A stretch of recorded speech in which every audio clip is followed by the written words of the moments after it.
নমস্কার, আমি cooking blog page থেকে সকলকে আমন্ত্রণ জানাচ্ছি আজকের রেসিপিতে। আজকের রেসিপি দেশি আলু টমেটোতে রুই মাছের পাতলা ঝোল রান্নার রেসিপিটি সম্পূর্ণ দেখার অনুরোধ রইল। প্রথমে আমি রুই মাছ লবণ জলে ধুয়ে নিয়েছি ভালো করে কাটার পর। তারপর যে চলে আসছি চুলা অন করে একটি পাত্র বসিয়ে দিয়েছি তেল গরম হওয়ার পর লবণ হলুদ সামান্য লঙ্কার গুঁড়া মাখানো মাছটা দিয়ে দিয়েছি। মাছটা এক পিঠ ভাজি হওয়ার পর খুন্তির সাহায্যে উল্টিয়ে নিচ্ছি। তো রুই মাছের পরিবর্তে আপনারা কাতল মাছ অথবা অন্যান্য মাছ দিয়েও সেম প্রসেসে রান্নাটা করে নিতে পারেন। মাছ ভাজি হয়ে গিয়েছে, নামিয়ে নিচ্ছি।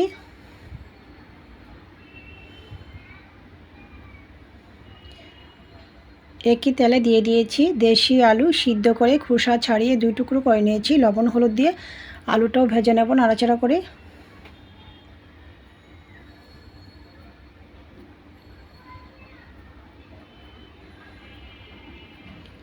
আলু ভাজি হয়ে গিয়েছে, নামিয়ে নিয়েছি।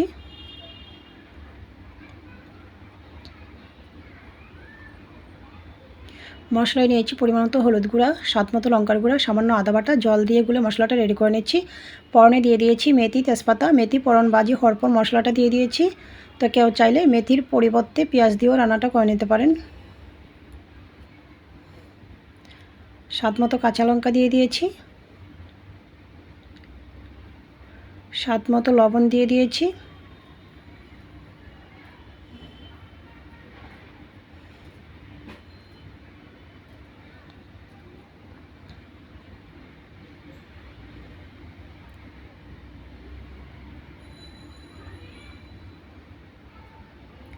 মশলা থেকে যখন তেল ছেড়ে দিয়েছে এই পর্যায়ে আমি দিয়ে দিয়েছি টমেটো। নাড়াচাড়া করে ঢাকনা দিয়ে দিয়েছি।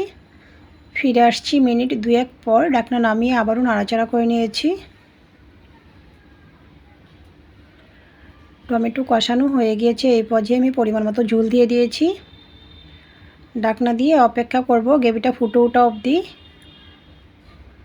গ্রেভিটা ফুটে উঠেছে, এই পর্যায়ে ভেজে রাখা আলু দিয়ে দেব। ভেজে রাখা মাছটাও দিয়ে দিচ্ছি একে একে।